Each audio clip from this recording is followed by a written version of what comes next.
So let's start with, oh, it's much louder.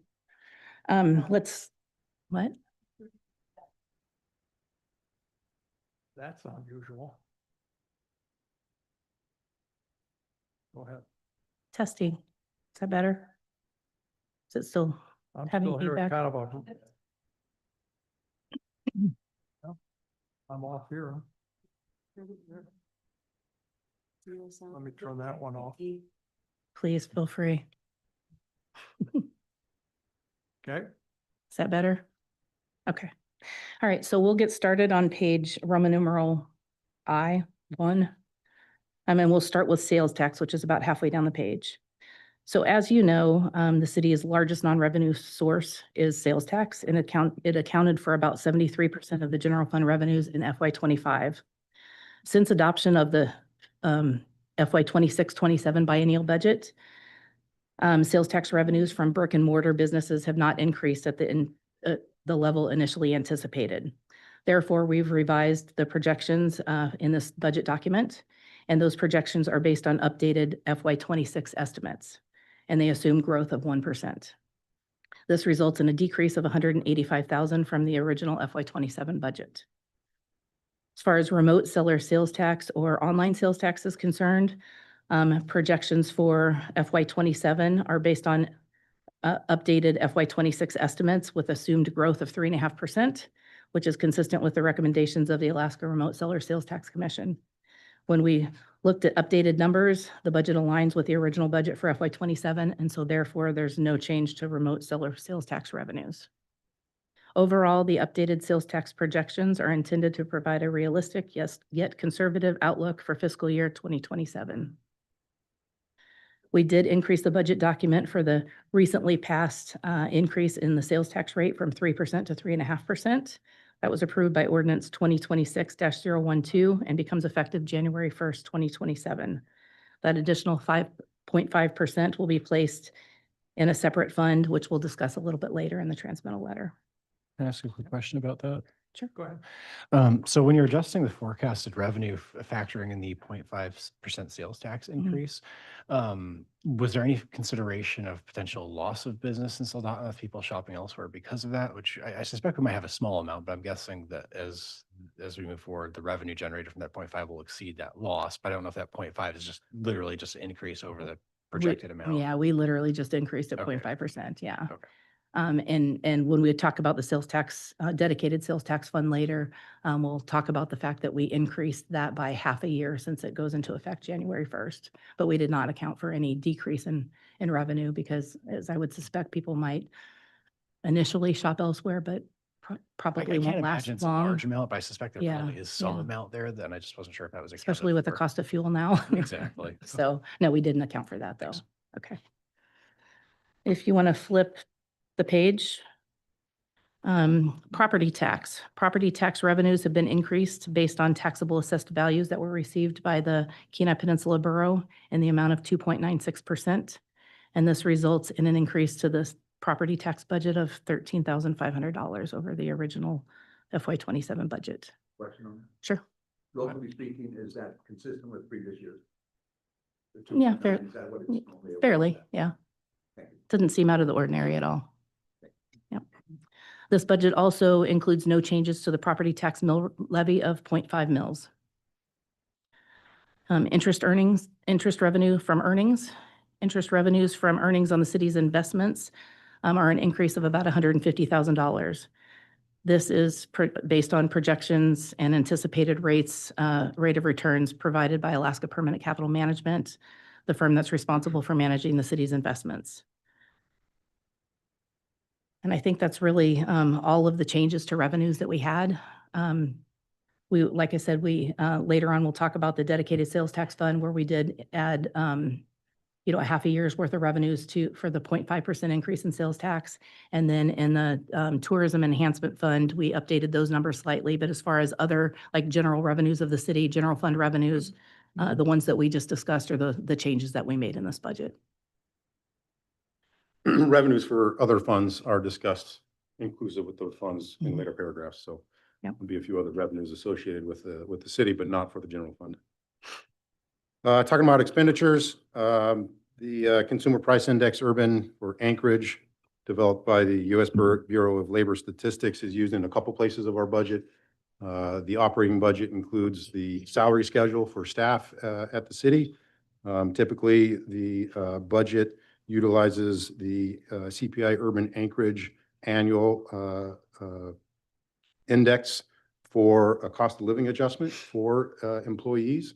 That includes our non-represented salary schedule and also the Public Safety Employees Association, the PSEA salary schedule. So this for 2025, CPI-U increased by 2.1% for that calendar year of 2025. So that is applied to both of those salary schedules. For PSEA, in addition to that, there is a 2.5% increase, and that is based on the collective bargaining agreement between the city of Soldotna and our PSEA employees. You can see the associated figures and impact to expenditures for each of those. And then health insurance, I am going to give this fun one back to Melanie. As you know, healthcare costs continue to increase annually. A couple of years ago, we had a 31.5% increase in our rates.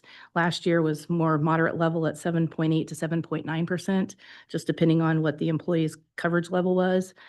This year, we were recently notified by Primera that the rate will be 12.8 to 12.9%, depending on whether the employee has elected employee-only coverage or a family type of coverage. We're a little concerned going into the budget season, not sure what the rates would come back at, but we were, somewhat pleased with the 12.8 to 12.9%. We were concerned it might be a little bit more than that. Health insurance costs within the budget are affected not only by these premium rates, but also by individual employee coverage elections. The FY27 budget has a net increase in health insurance budget of $68,800, and that's consisting of $176,000 that's attributable to the rate adjustments, but it's offset by $107,000 decrease resulting from changes in employee elections.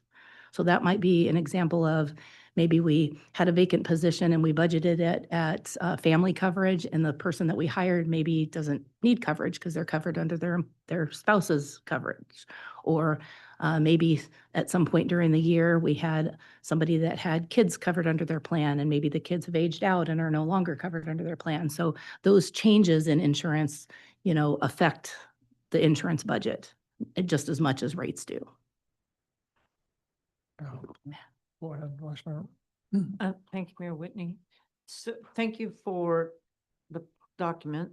So when I look at health insurance, in the last 3 years, we have now seen an over 50% increase in the cost of health insurance. Wow. Yeah, and it would be more if we didn't have those decreases related to employees changing healthcare coverage. I mean, in this budget alone, there was a $107,000 decrease from people choosing other healthcare coverage, or, changing from family coverage to employee-only coverage, or family coverage to no coverage, that type of thing. I think some of the things that we've done have helped decrease insurance costs, incentivized employees to do other things. We're proud that we offer a competitive insurance package to employees, but we also offer incentives for them to get insurance elsewhere. And examples of that are the cash in lieu program, where if your spouse has coverage under their program that you can be a part of, we'll pay you a small amount to use that coverage instead of enrolling your family under our coverage. That saves the city tremendously. We also charge a spousal surcharge. For example, if your spouse has coverage under their employer, but they choose to be covered under our plan instead, we're going to charge you a little bit for that. So those type of things have helped, reduce costs as well. So, yeah, I think that the city has been proactive in addressing the massive healthcare increase in costs. And, as Melanie kind of explained, it sounds a little bit like the carrot and the stick in regards to some of the newer policies, but largely it's the carrot. I've talked to numerous employees who are excited to not have to pay out for insurance and yet are getting paid.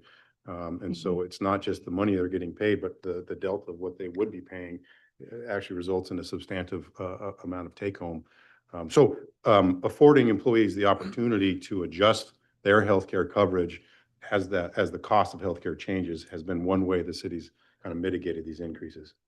And that was one of the things that we were able to do when we changed from our Aetna plan to our Primera plan. Under the Aetna plan, all employees had to be covered, even if they had coverage through their spouse's plan or another insurance plan of some sort, they were required to be covered under our plan.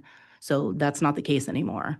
You know, people can come and go as they please, as long as, you know, it happens during, you know, open enrollment time or during qualifying event. Thank you. That's the words. Yeah. Go ahead, Mr. Chilson.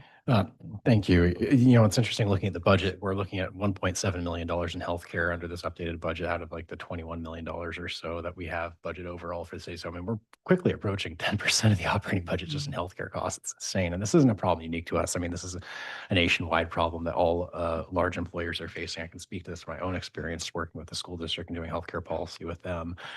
We've had to really struggle to try to evaluate all options to bring down costs, like and implementing a spousal penalty for those that decline coverage elsewhere. We've also been looking closely at doing implementation of an out-of-network penalty, which is a great way to incentivize local providers to join larger insurance networks. Because if your insurance doesn't have that penalty for going out of network, your employees are just going to go wherever is convenient, regardless of cost. And then the local providers have no incentive to join a network and charge a more reasonable rate. Does our current plan have an out-of-network penalty? Coverage is decreased substantially if you choose an out-of-network provider. Okay, perfect. That's Yep. pretty commonplace now. I think it's covered at 40% instead of 80%, if I remember That's a fairly correctly. severe one, and so good. Okay. And then additionally, do we carry stop loss or refreshing my memory on this? We're not self-insured. No. Okay. Because sometimes with like Aetna and Primera, like they will be the network that administers the health plan, but the actual costs are only specific to your organization. They're not part of a broader pool. So we are truly part of their larger pool. That it's not. Right. I mean, we are evaluated on our own as well. Okay. You know, that was different under the Aetna plan. We were part of a pool. And so if another entity had big losses, it affected us as well. And they didn't share what our loss history was, which is why when we changed from Aetna to Primera, they couldn't give them what our usage rate was. Got And it. so we got such great, you know, rates under Primera because they didn't know what kind of loss history we had. And then that's why the very first year after we switched over, that's when we had that 31.5% increase, because now they know what our loss history is. And so going forward, you know, our history is our history and our rates are, you know, dependent on what our loss history is. Okay. Sounds good. Thank you. Sure. When do we open that up again for negotiations to a new provider? Well, we thought about it this year. The problem you run into is when we got the initial rates back, they came in at about 25%. And we had said if they were over, you know, whatever percent, we'd be going out to bid. But then they end up offering you, if you don't go out to bid, then we'll reduce it down to this number. So it's like 12.8 to 12.9%. So then you're kind of stuck because, you know, if you do go out to bid, but you don't beat the 12.8 or 12.9%, now all of a sudden you're looking at 25% instead of 12.8 to 12.9%. So they kind of catch you there. You thought So- buying a used car was hard. Yeah. You know, if you can get insurance rates in the lower double digits, I mean, that's kind of what you're shooting for, I think, at this point. You know, administration talked it over and we just really felt like, you know, this is probably our best bet for this year. So we'll look at it again next year and see what rates come back at. And, you know, if we need to go out to bid, we'll go out to bid.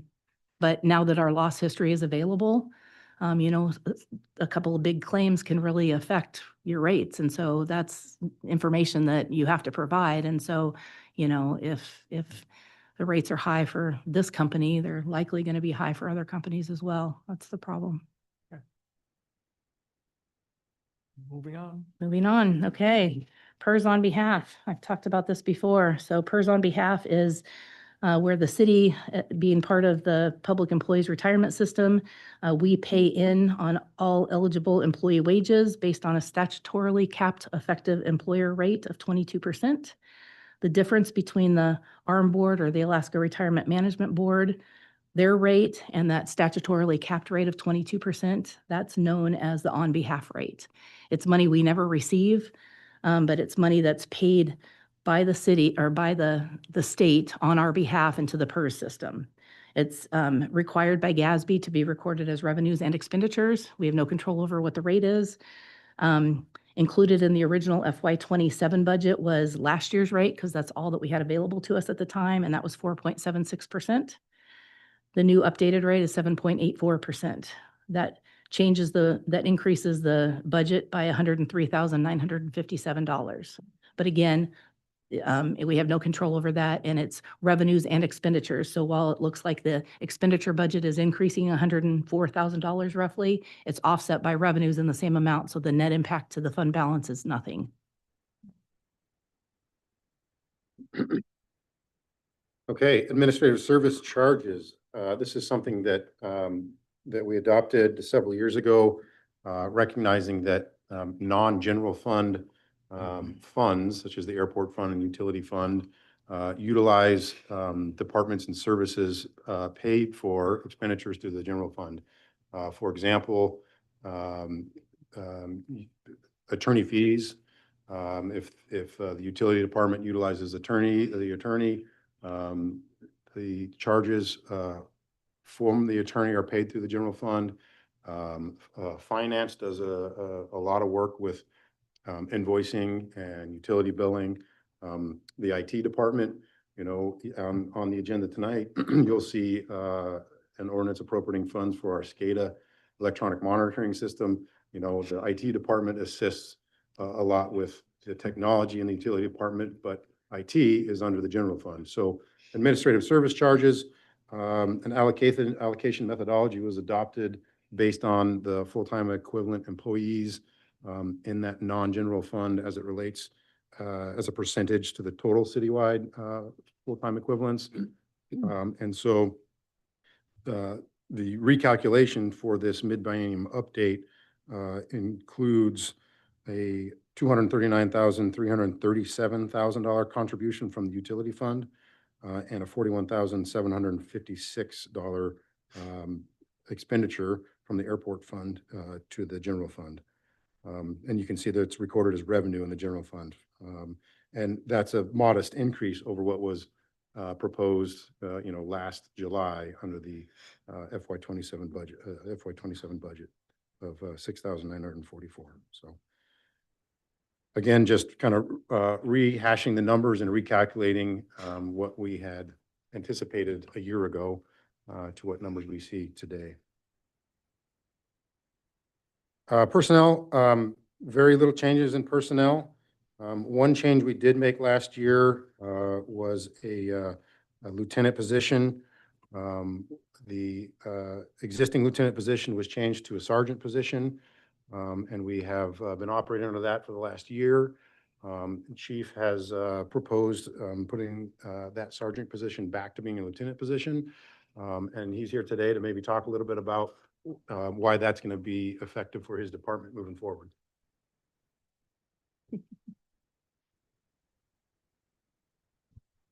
Does that work? Yep. Is the green light on? Yes. All right. You hear me? So there was two problems. The first problem, our department kind of needed a reset. So that happened at a time when Gene Meek left. I became chief, and so I was a lieutenant. I was a lieutenant for about a year. That entire time, I really didn't function so much as a lieutenant because I was doing administrative investigations the entire time. And so our department had really gone longer without a lieutenant. At that time, I was faced with a decision because I had two sergeants who were qualified for that position. One was retired on duty, and the other, I didn't feel was prepared for it. He wanted the status of that position. And so I'm speaking honestly here. That's why I didn't do that. We had another problem where we had 4 shifts and we only had 3 supervisors. So we had one shift that didn't ever have a supervisor. I did our schedules for over a decade, and that was always hard to not put a supervisor on one of those shifts. And so the 4th sergeant created a solution to that problem, and we went without a lieutenant. And so I've been doing the job as a chief and a lieutenant this entire time. I oversee our evidence. That's a lieutenant's job. And it's been good. And so our department needed that reset. And in that time, I've watched, you're seeing those that are left in our department right now. We've had some that have left, and it's good they left. And maybe that's not appropriate to say here, but it's reality. And those that are there right now, you are seeing emerge as strong leaders, and one in particular. And I've been able to witness that. And so that's why I say right now that we return to that lieutenant position. It's been hard not to have one for me. And it's a time, the lieutenant is like a direct supervision over patrol. And there are a couple that are really good at that, and they've emerged as strong leaders through this crisis where we've had so many people gone. So that reset has been strong for our department. That's the why now, and hopefully that answers the why we did it earlier with the fourth sergeant.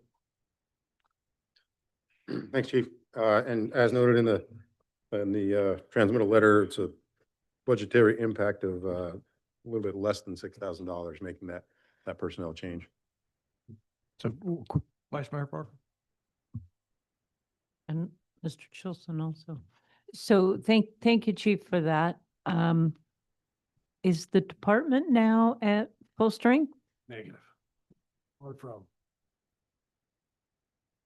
The reason I ask, I saw on AML's website a list of job openings, and I didn't see anything for Soldotna, so I figured that maybe things were okay. We are currently 4 positions down, and we filled, we have 2 going to the academy, 1 coming back from the academy about to start FTO, 1 in the works, hopefully is going to work out. So we're getting there. It's just taking time. But currently 4 positions. We will be 4 positions down when Officer Koenig retires at the end of this month. I'll look into why it may not be listed there. Mr. Chilson? I was just going to ask, so right now with the 4 sergeants we have, we're able to staff a supervisor on every shift. If you convert one of them to a lieutenant, I'm assuming you'll be using that lieutenant to also serve the sergeant level supervisory duties. Correct. Okay, good. I just wasn't sure if we had to add another sergeant later down the road when this happens. No, sir. Okay, thank you very much. Carry on. Okay, some other expenditure adjustments in the mid-biennium update. Fuel, obviously, we can try to forecast what fuel is going to cost 2 years in advance, but 1 year in advance is hard enough. And so each year in the mid-biennium update, we take another look at fuel. It's a bit different than the state trying to forecast the price of crude oil. This is gasoline and diesel and fuel consumption. We have to try to forecast the cost and the rack rate of fuel as well as consumption. And, there's so much of it can vary due to a lot of different scenarios and conditions. A heavy snow year obviously is going to require a consumption of a lot more fuel. So it's a bit of a differential equation, and we do our best to forecast what fuel costs may be for the next fiscal year. And I think Melanie and her team have a good track record of having a prudent guess at what that is, and then establishing a contingency amount that we can utilize when necessary.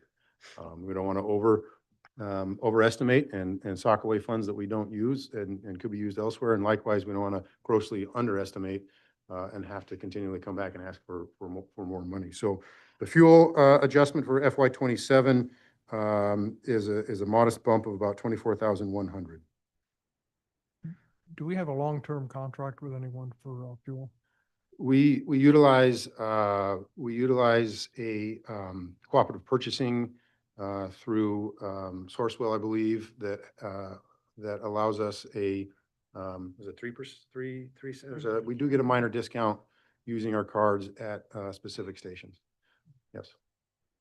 Okay, but no long-term type, we're going to sell you gas for the next 6 months for $1.50 a gallon? No. Okay. Yep. And then, as I mentioned before, Consumer Price Index Urban for Anchorage, several of our city agreements, the contract language includes a city compensation adjustment based on inflation and the CPI in Anchorage. Those would be the audit services for our annual audit, animal control services through the city of Kenai, 911 dispatch with Kenai Peninsula Borough, and the operation of the visitor center with the Soldotna Chamber. And you can see the associated amounts, which is the CPI amount applied towards the existing compensation amount. Speaking of 9/11 services, did we see an overall increase in that contract, or has it gone down, or what's changed on that? Other than the 9,000 you just spoke about? I believe we're just adjusting by CPI. Nope, that's all we're doing for this year. Yeah. Okay. I believe in the contract, that, like every few years, they relook it a period of time. And last time that happened, I think it happened a year earlier than we thought it was going to. So it seems like that should be coming up here soon, but to my knowledge, not for this year. Call It, volume. yeah, yeah. like that. And in fact, last time it changed, we weren't expecting the change in the year that it happened. We thought it would be the following year, and we had appropriated money for the contract for that year, and then the borough came back and said, no, it's actually less. And so, if they make an adjustment, I'm sure they'll let us know, and we'll just, reduce what we spend. So. Okay. The next item is remote seller sales tax collection fees. These fees are directly related to the remote seller sales tax collections, which are done by the Alaska Remote Seller Sales Tax Commission. Fees are based on 15.65% of sales tax collections. When we previously talked about revenues and we talked about online sales tax, we didn't make an adjustment to that because it was in line with what the FY27 original budget was. While we included the 3.5% increase in the original FY27 budget, we neglected to increase the fees associated with that. So this increase here is just increasing the corresponding fees related to the 3.5% that was previously added to revenues. So that amount is $7,025 in the budget. The next item is debt service payments. As you know, we recently issued the second tranche of Fieldhouse bonds. So the increase in debt service of $320,768 is related to the payments, the interest and principal payments on that second tranche of bonds. The next item is insurance, workers' comp, property, general liability insurance, nothing having to do with health insurance. These insurance rates were provided by Alaska Public Risk Alliance, or otherwise known as APRA. That was the consolidated pool. We used to have Alaska Municipal League, Joint Investment Association, and APEI. What I can't. Thank you. Yes, they consolidated this last year into APRA, and so we were provided with the rates recently. And you may remember me mentioning before that we had gotten a schedule from our insurance broker, and I was concerned about what insurance rates we're going to do this year, or what insurance premiums were going to be this year, because the rates had been, the valuations of the buildings had been increased so much.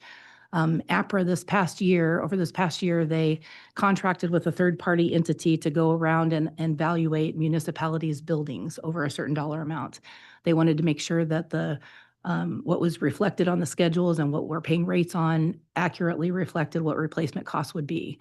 And so those increases were quite substantial. And so I was originally concerned that with the substantial increase in property values, if we add on rate increases too, we'd be looking at big numbers. But, I'm happy to report that the insurance rates actually went down, which offset a lot of that premium increase.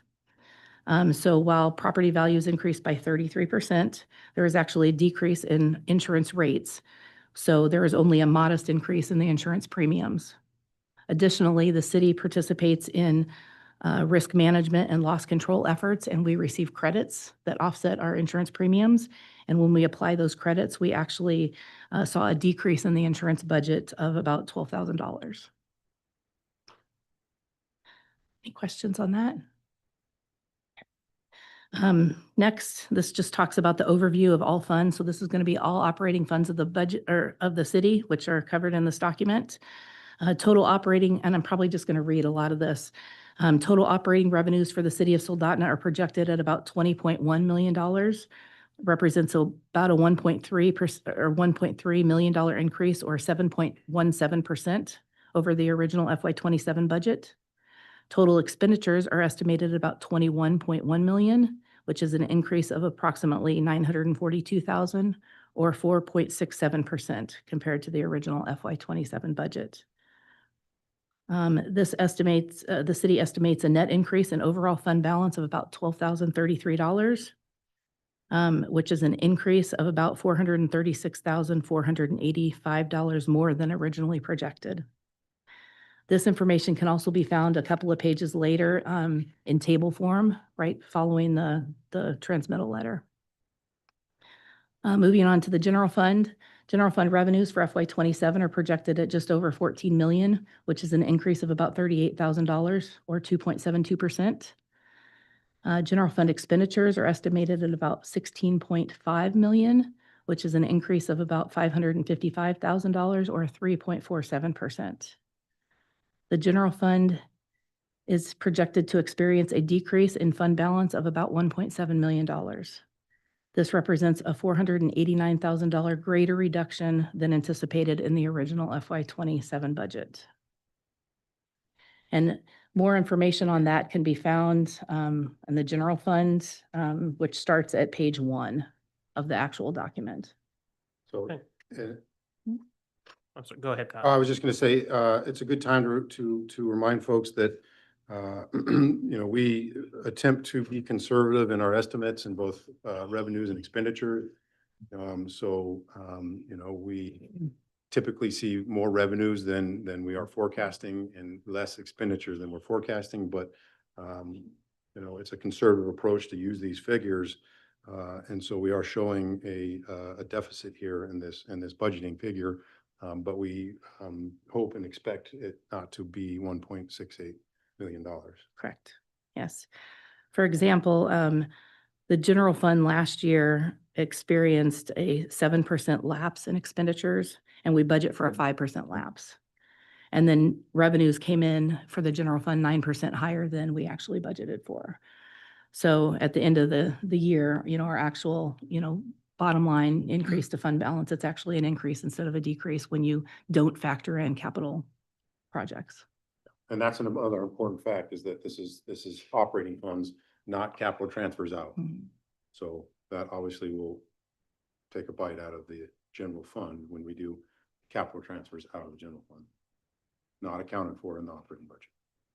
If I can ask a question there related to the general fund. I was trying to actually find our last investment report, and I could not find it on my computer, so forgive me. But so let's just say, we know it's not round, but if we round down and say $500,000 of additional expenditure from the general fund after this year, I know we certainly have guidance in where we want that general fund to be. Could you just briefly remind me the health of the general fund?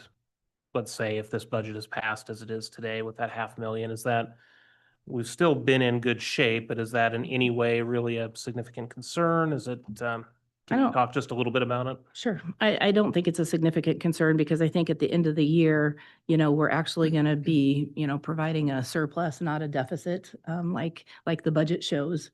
And speaking of the investment reports, there's, I believe, one included in your packet tonight for the quarter ending March 31st. I think our investments are in good shape. We budget for, some, investment in, interest income in each of the funds. Yeah, I mean, I think at the end of the year, we're going to be better off than the budget shows. And I know we have this conversation just about every time we do a budget, that it looks worse than it actually is. But I think I don't have any concerns about at this point with what's happening. And certainly with the increase that we just passed for sales tax, the general fund going forward will not be funding quite as much in capital. That's going to be coming from the dedicated sales tax. So before accounting for capital, we generally, like every year almost, return a surplus. So I think we're okay. Yeah, I think this proposed budget does not include significant changes to operating policies, procedures, expenditures. It's fairly status quo with a focus on continuing to maintain the level of service expected by our community, which is a fairly mean and lean production by all departments here. We don't want to look at the overtime figures for what our police officers are doing right now to maintain the level of service expected by our community. So I think this is, to answer your question in my words, I think this is a very prudent operating budget proposal that enables the city administration and employees to continue operating at a high level of service without any new major expenditures or risk of spending more than we're able to. And I would certainly agree. That was the first part of my question, which was basically going to be if there is some change that the council puts forth before this budget is finalized. I was kind of just trying to gauge that, but it sounds like, unless we're spending millions of dollars on something, we're still probably within a good margin of safety is what I'm hearing. So thank you for that. Yes, and kind of to elaborate a little bit more on, the difference between what we budget for and what actually happens. Last year, or FY '25, our original budget deficit was about $1.3 million. The final budget deficit was about $1.7 million because we'd gone back to council throughout the year and appropriated more funds. And so looking at about a $1.7 million deficit in the budget, we actually had a surplus of $678,000. So the difference, the delta there is about $2.3 million. So that kind of gives you some perspective as to what those numbers actually mean when we say, it looks bad on paper, what the budget is, and we're upside down. But, in all reality, at the end of the year, and of course, this doesn't factor in capital, we're going to return a surplus most likely, unless something strange happens, like a few years ago where we had negative investment earnings that we had to report because of market value adjustments on June 30th.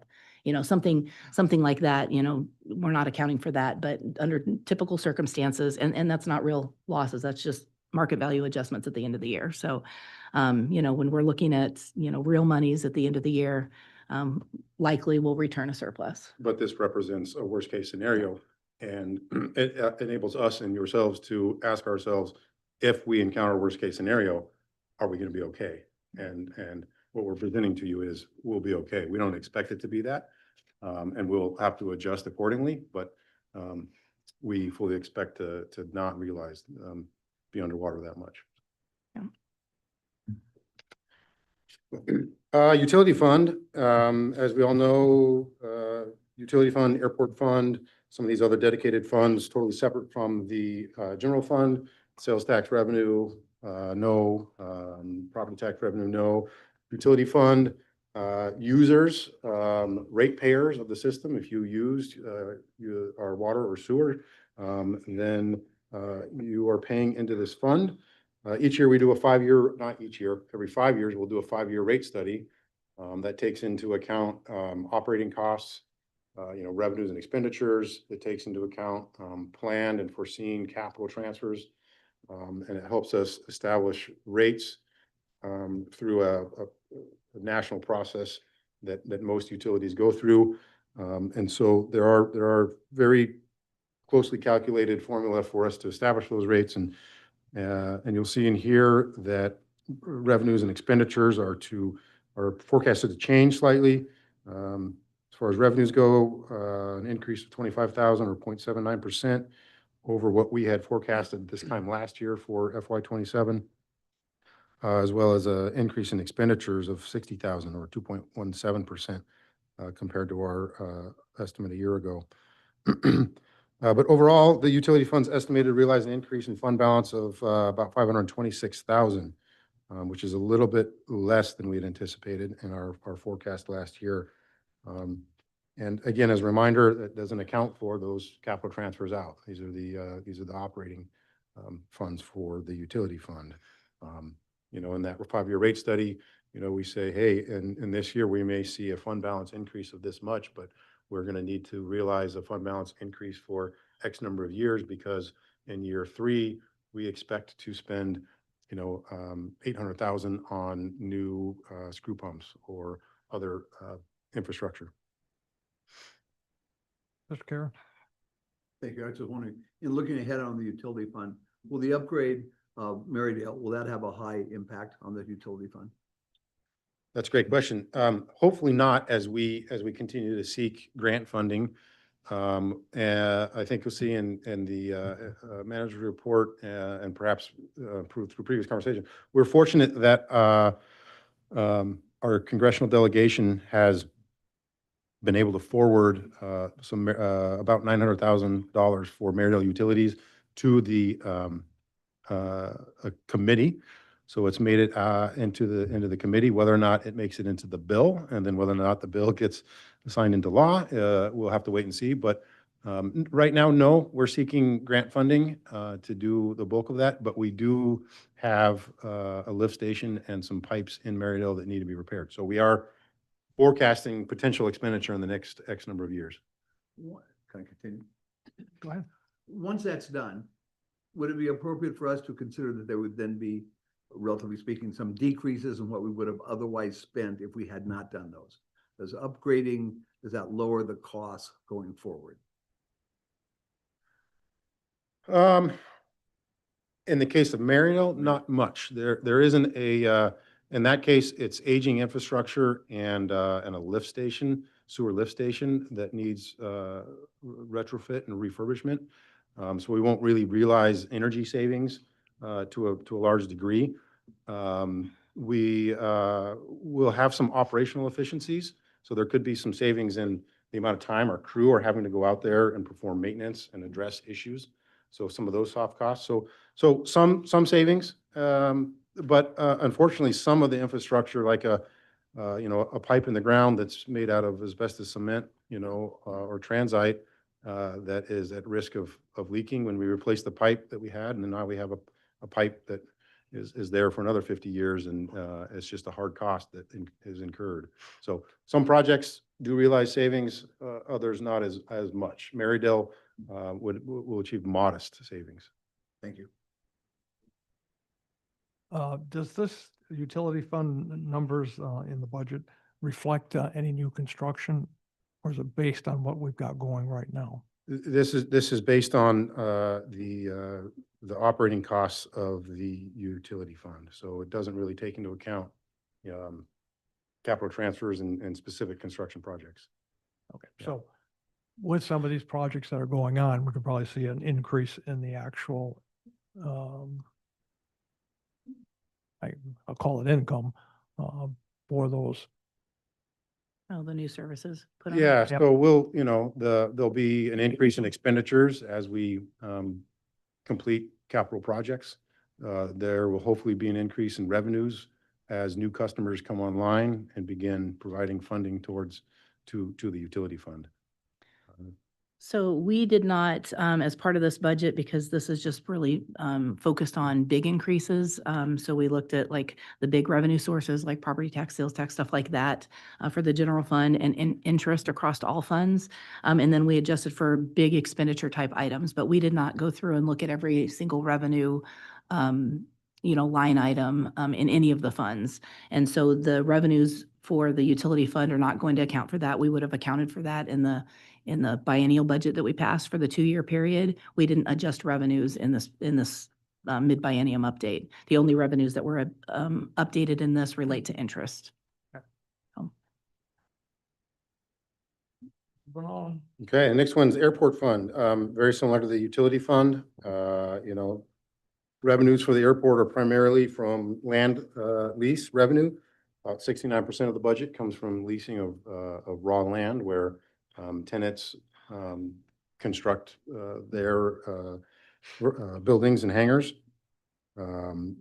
Each lease agreement has a 2.5% cost escalation annually. So all of our lease revenues will increase by 2.5%.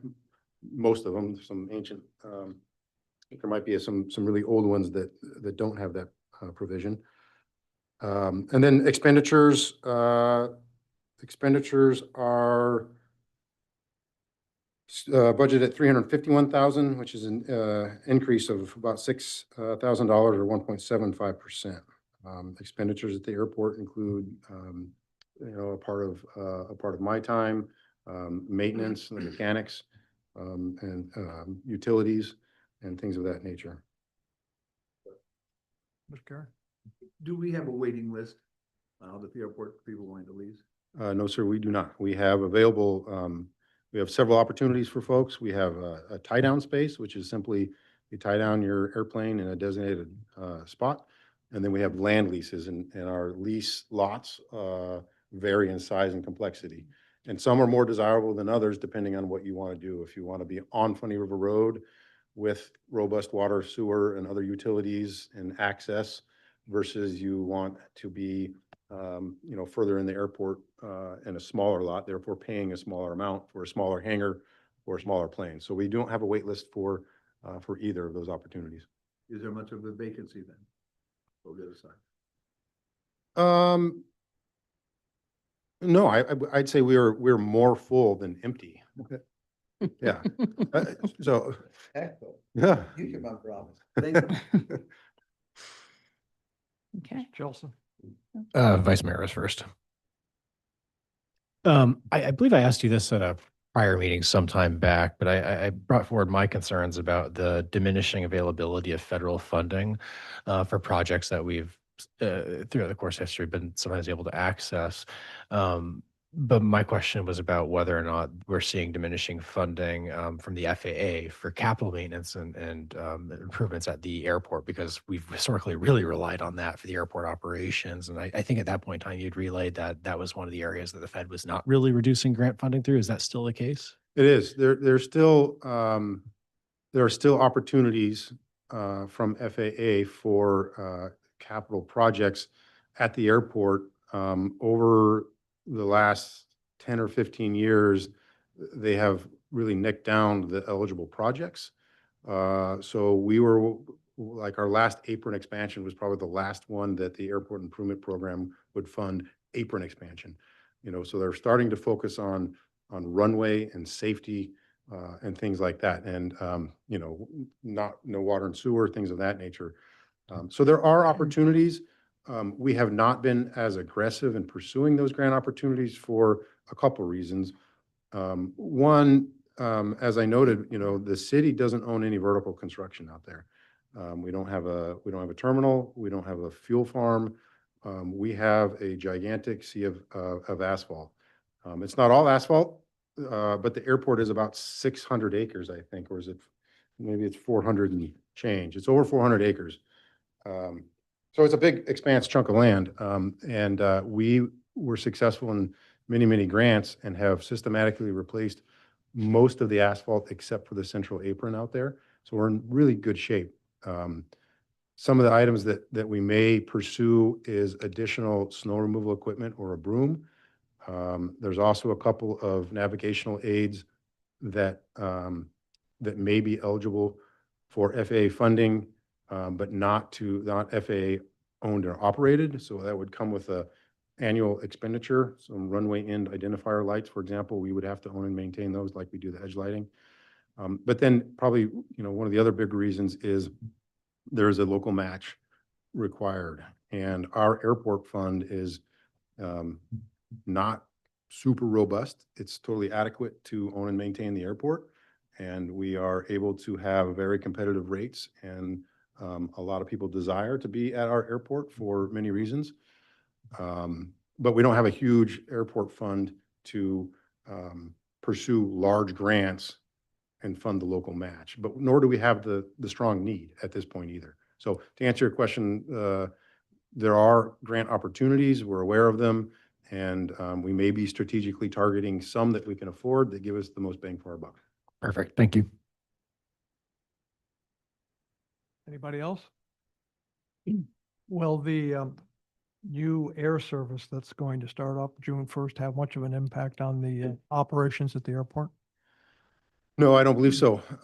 They had reached out to me. We've been in communication. I think right now they're talking about six flights a day. We have quite a bit more operations than that. We have a couple of other fixed base operators that have a lot more operations. So no significant impact to the airport from that activity. The one big caveat is that the city will not be able to support that in the winter due to the snow removal and winter maintenance that would be required to maintain a scheduled air service out of the airport.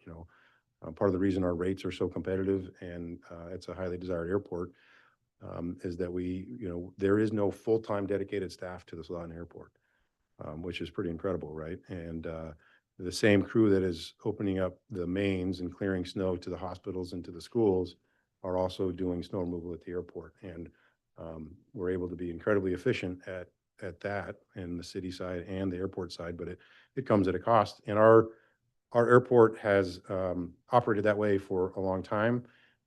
Slowly, we've been experiencing changes in expectations as some users have changed out there. If you talk to the old guard, I think they'll say that it's the best it's ever been. And then there are probably some newcomers that say, hey, I want to be able to fly my airplane, 10 minutes after a huge snowstorm. And that's not possible sometimes at our airport. And we have made minor changes over the years. There's no change, obviously, in this mid-biennium update, but a number of years ago, we have incorporated a part-time employee that comes on just in the winter to help with winter maintenance. That enables us to get a little bit jump start on clearing taxiways and the runway to better meet those changing expectations. So the airport is something that is and will continue to evolve at Soldotna, for better or worse. But it's exciting to see development. We accept millions of dollars from the FAA in pursuit of growth and development at our federally obligated airport. And it does provide a benefit to our community. We have a lot of aviation enthusiasts that come to our airport, and there's various services there. So since wearing my airport hat right now, I'm going a little long with this response, but thanks for the opportunity to give my piece on the airport. Move on. Moving on to the dedicated sales tax fund. This is the fund that we established to account for the collection of that additional 0.5% of sales tax. It's restricted for uses as outlined in the Soldotna Municipal Code. We increased revenues, as previously mentioned, in this fund of about $850,000, which represents a half a year's worth of revenues, since this is going into effect January 1st of 2027. There's no expenditures reported or budgeted in this. Projects will be brought to the council as separate ordinances, similar to what we do with typical capital project appropriations. Instead of the general fund being the source of revenue for that, it'll be this fund instead, but that should be the only difference. The street assessments funds, that was set up to account for the collection of various street assessments. So as the city builds capital projects and customers pay back part of those as an assessment, it's collected in the street assessment fund. And these funds are restricted for use on future city street improvement projects. There's currently no street assessments. They were all paid off in 2025. The last ones were paid off. So currently the only activity in this fund is just interest that's being earned on the balance in the fund. And then the equipment replacement fund. This is an internal service fund that was established to finance the purchase of equipment that's used by other city funds. Applicable departments make payments to this fund over the useful life of the equipment that's purchased. This budget authorizes the purchase of a replacement patrol vehicle that was originally budgeted for in the original FY27 operating budget. As part of this mid-biennium update, we're asking for the authorization to purchase 3 used trucks for the Parks and Rec operations. And Joel's here to talk a little bit more about trucks and our need for trucks. He did a wonderful job of creating this document of his fleet and what he's working with and what he needs and what needs to happen over the next 5 to 10 years. So Yeah, I'll make it short. We currently have 14 vehicles in our fleet. 4 or 5 of them are year-round winter operations, and then the rest are seasonal summer operations. 6 of them are from the 90s. 9 of them total have been hand-me-downs from other departments, drug and DUI repos that we've gotten from PD. So we were lucky enough to be able to purchase one truck last year in the budget. It's the first truck that Parks and Rec has ever owned that was new. Every single vehicle has always been a hand-me-down or lost and found out in the PD yard. So after doing quite a bit of research, we've kind of come up with a game plan of how to replace some of these vehicles, and not just replacing old ones because they're old. I got to drive the 1993 Toyota today. It's one of our favorite trucks. It's also a manual transmission, so we teach our teenagers and young adults how to drive a manual transmission every summer. Some of them are really good at it. Some of them have No explanation. Yep. But yeah, so we're proposing, trying to find 3 used vehicles this summer or this coming year with some of this replacement funds to out or kind of move away from our worst vehicles that are actually becoming more of a hazard to drive, and an eyesore to see driving around with the City of Salina logo on them. So. Perfect. Okay. Awesome. So thanks for bringing that up. So I was actually going to ask a couple questions on that. First thing that caught my eye was the amounts, and luckily I haven't had to buy a vehicle lately, but I was wondering what you were going to get for $30,000 or $35,000. But used makes sense. But I wanted to ask, I'll put this down. Is your department really, when you talk about getting the hand-me-downs and things, I don't recall us buying used vehicles before. Is this something we do as a city typically? Yep. 11 years ago, or 10 years ago, we purchased 4 used vehicles. Andrew Carmichael, he was supposed to buy himself a truck for his operation, and he decided to, instead of doing a new truck, because we don't need new, we just need lots of reliable vehicles. And so he rolled that into 4 used trucks 10 years ago, and we've been driving those since. Okay. We've picked up, we did one of our earlier van purchases was from the borough at an auction. I don't think we've done an auction purchase since then or in a long time that we remember. But it is something that we do. We try not to obviously purchase very, very old, unreliable used vehicles. We're looking at, 6, 7, 8 years old.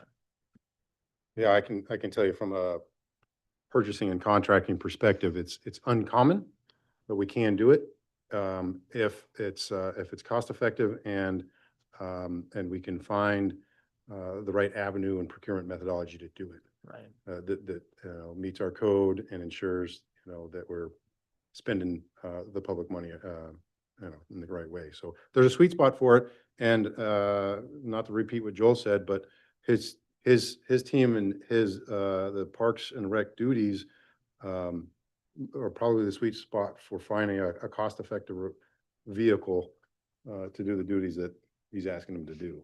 So, and I think we have identified potential sources for these used vehicles. Yeah, and I imagine you guys are rough on vehicles. I just, from a maintenance and operations standpoint, some of my former roles, I probably would have taken pause at that just for maintenance and other things. But again, that sweet spot probably does make a lot of sense. So thank you for that. I think it really comes down to the seasonal use too. Some of these vehicles are only getting 500 to 1,000 miles each year with my gardening team. So, having a new truck for a gardener doesn't make sense, but having a reliable vehicle does. So. Okay. What are you talking about? Yeah, the next one is Tourism Enhancement Fund, otherwise known as the lodging tax on short-term lodging rentals. We've got a full year of collections available now, so we've got a better idea of what to forecast for the following year. Mid-Biennium update for FY27 includes the revenue anticipated for the lodging tax. At this time, our proposed budget is to continue to collect those before we bring an identified project back to council. And at this time, there's no transfers included in the budget. I will note that since inception of the lodging tax, we've earned about $307,000.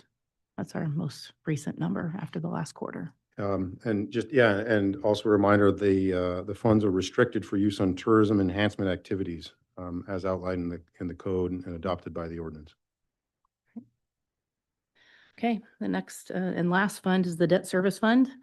This is a fund that we use to pay the interest and principal payments on our general obligation bonds. We currently have 3 general obligation bonds. The first one is the library, is bonds related to the library expansion project, and that's due to be paid off in 2030. And the next 2 general obligation bonds are related to the field house. We did the first tranche of $10 million a few years ago, and then we just recently issued the last $5 million worth. So the increase to the budget is related to that second tranche of bonds that was just issued. And that was an increase of about $320,768. Let's bounce to before we kind of conclude, let's go to, it's just 2 pages over. We've got the table with all funds. And Melanie can kind of go over that. This is the salaries and benefits, maintenance and operations. So this is just kind of what we've discussed, but in table format. So if you look under maintenance and operations, well, the whole page, the whole schedule, the box includes the FY26 and FY27 budget. And then the next column over after the box is the adjustments that are included in this mid-biennium update. And then the last column, the gray column, is going to be what the final budget for FY27 is. If you look under maintenance and operations, each of those numbers that are included in the second to the last column, the adjustment column, those numbers you can take them back to the transmittal letter. You'll see all of those numbers in the transmittal letter. If you look at the next page, this is across all budgetary funds of the city, all operating funds of the city. The second to the last column, bottom line, is an increase of $942,000. I would like to point out that if you look at the numbers right above that, you can see operating transfers. It's an increase of $320,768. That's a transfer out from the general fund into the debt service fund. Right after that, you'll see the interest and principal payments, which total $320,000 also. So the debt service payments are accounted, they're doubled in this document because it's looking at all funds across the city. It doesn't take into account the revenue that happens in the debt service side. So you've got your operating transfers from the general fund to the debt service fund. It's a revenue over here. And then the expenditure also over here. So expenditures are doubled. And when you're looking at just expenditures, you're going to see that double amount. So, it's not really actually an increase of $942,000. It's more like $621,000. And if you were to take out debt service altogether and you take out the PERS on behalf, which really is an expense of the city, it's a revenue and expense. So the net impact to fund balance is 0. The bottom line is an increase that we have some control over of $196,000, $196,575. If you look at the next page, and I think this is the last schedule that we planned on going over. Oops. This is a good summary of, again, all funds for the city. It's a summary schedule, and it's got revenues and expenditures. And a lot of the stuff that's in here we talked about previously, like the general fund, the change in fund balance being $1.7 million. And some of my notes here are related to that, but we previously talked about that. But if you look across all funds, total of all funds, the change in fund balance is an increase of about $12,000. And that goes back to, we talked about that previously in the transmittal letter and the overview. That goes back to this page. We've kind of got it in narrative form and then again in table form. So, and that's really all I have. Unless anybody has any questions related to that. Is there any general questions from the council on anything in this budget? You gonna do the conclusion? Mr. Chilson? No questions. I just wanted to take a moment to recognize the work that goes into the budget process every year. And I do appreciate that. It's represents the skill of our city well when we have this budget before us. And I just appreciate all the work you put into it. Thank you. It's fun. Like it. Anything Like else? that. Oops, one. Vice Mayor Parker? And this will come back before the council June 10 or June 24? This will be introduced June 10th and then the public hearing on June 24th. And so, as I mentioned before, if council has questions or comments, intends to maybe make some amendments that would require some math and calculations on our part, we're happy to work with folks ahead of time. The public hearing will be an opportunity for council to make any amendments to the administration's proposed mid-biennium update to our operating budget. And at that time, we can make changes as necessary. I'll just conclude, unless you had more? No. You know, this budget's a continued focus on sound fiscal management, thoughtful long-term planning, and a strong commitment to serving our residents. We're prioritizing core municipal services, investing in critical infrastructure, and supporting our workforce. This budget supports the city's ongoing success, stability, and resilience. So, like I mentioned before, I wouldn't say it's a status quo. It's a continuation of a lean budget that allows us to meet the level of service and expectations of our city and visitors. Mr. Karen? Thank you. General question. Obviously, as we're getting into this process, have there been any unanticipated dynamics by switching to a 2-year versus a 1-year? Any major things I'm not talking about? Before Melanie talks about her nuts and bolts of things, you know, I think that we looked at it and anticipated positive effects, and I think we have realized that. And I'll let Melanie speak to those because most of them have really have impacted. Well, all departments have to work on their annual budget, and there's certainly an administrative burden reduced by having to do that. The biennium budget may require a little extra planning, but then you revisit it in a smaller capacity. But I think the long-term strategic planning that it requires really lends itself to better long-range planning and therefore more kind of consistent fiscal responsibility, I guess. I'd agree with what Kyle said. I think that across the board, departments, I think, have been very pleased with the amount of time saving that they're realizing. I know that it's a lot less work for me the second year, and I put in more work than anybody else into the budget. So, you know, I've realized time savings, but I know that the department heads have too, because they really don't have much to do the second year of the budget. They have a little more to do the first year because they're looking at 2 years, but the second year, they really don't have much to do. So Yeah. it has been a substantial time savings. I was a little leery, I must admit, like when we first switched over to this, just because it was new and I didn't know what it would entail. And I'm really pleased that we've made the change. And I do think that there's definitely benefits, you know, during the second year when we're realizing those time savings. I think it gives us opportunities to do other projects that maybe have gotten put on the back burner before. We haven't had time because, you know, the budget happens every year and all the other things that happen every year. It frees up some time to tackle some of those things. So I think it's been positive. Yeah, like I mentioned, it requires a bit more long-range planning, strategic planning, and limits the knee-jerk reactions and kind of annual changes of needs. Like, well, this is the opportunity to make some changes, and so yeah, it's been a positive. It's been a positive thing, I believe, for the city administration. I'm hearing from both of you that the anticipated benefits have been realized.